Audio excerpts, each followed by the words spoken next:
വോട്ടെടുപ്പിനിടയിൽ എരുമപ്പെട്ടിയിൽ CPM കോൺഗ്രസും തമ്മിൽ സംഘർഷമുണ്ടായി. 2 പേർക്ക് പരിക്കേൽക്കുന്ന ഒരു സാഹചര്യവും ഉണ്ടായിരുന്നു. എരുമപ്പെട്ടി പഞ്ചായത്ത് 18-ാം വാർഡിലെ LDF സ്ഥാനാർത്ഥി സൗമ്യ യോഗേഷിന്റെ ഭർത്താവും സിപിഎം ബ്രാഞ്ച് സെക്രട്ടറിയുമായ കെ യോഗേഷ്, യൂത്ത് കോൺഗ്രസ് മണ്ഡലം പ്രസിഡന്റ് അജു നെല്ലുവായ് എന്നിവർക്കാണ് പരിക്കേറ്റത്. എരുമപ്പെട്ടി ഗവൺമെന്റ് ഹയർ സെക്കൻഡറി സ്കൂളിന് സമീപം ഖാദി റോഡിലായിരുന്നു സംഘർഷം. ബൂത്ത് കെട്ടുന്നതിനെ ചൊല്ലിയുള്ള വാക്കേറ്റമാണ് സംഘർഷത്തിൽ കലാശിച്ചത്. സിപിഎം പ്രവർത്തകർ മേശയിട്ടിരിക്കുന്നതിന് സമീപം കോൺഗ്രസ് പ്രവർത്തകർ മേശ കൊണ്ടുവന്നിടാൻ ശ്രമിച്ചപ്പോൾ കെ യോഗേഷ് അത് ചോദ്യം ചെയ്യുകയും പിന്നീട് വാക്കേറ്റവും സംഘർഷവും ഉണ്ടാവുകയായിരുന്നു.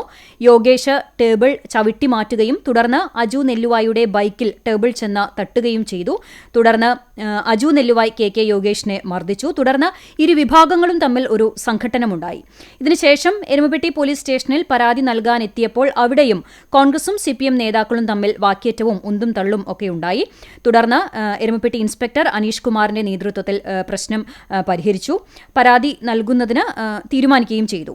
സിപിഎം കോൺഗ്രസ് സംഘർഷത്തിൽ കെ യോഗേഷ് എരുമപ്പെട്ടി കുടുംബാരോഗ്യ കേന്ദ്രത്തിലും അജു നെല്ലുവായ് വടക്കാഞ്ചേരി താലൂക്ക് ആശുപത്രിയിലും ചികിത്സ തേടി.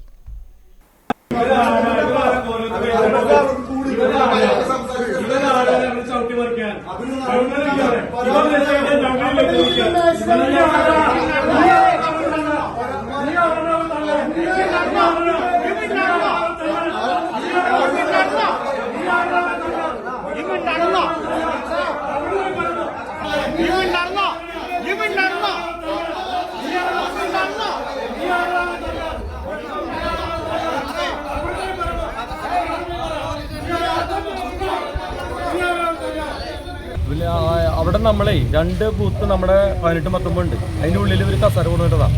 അപ്പം ഞാൻ റാബലേട്ടനോട് മര്യാദയ്ക്ക് അവിടെ ഇട്ടല്ലേ റാബലേട്ടാ അപ്പുറത്തേക്ക് മാറ്റിയിടുക പറഞ്ഞു. അപ്പോൾ വിളിച്ചിട്ട് പിന്നെ അയ്ജുനെ വിളിച്ചിട്ട് അയ്ജും കൂടിയിട്ടാണ് വന്നിട്ട് അടിച്ചു. 2 പേരും കൂടി.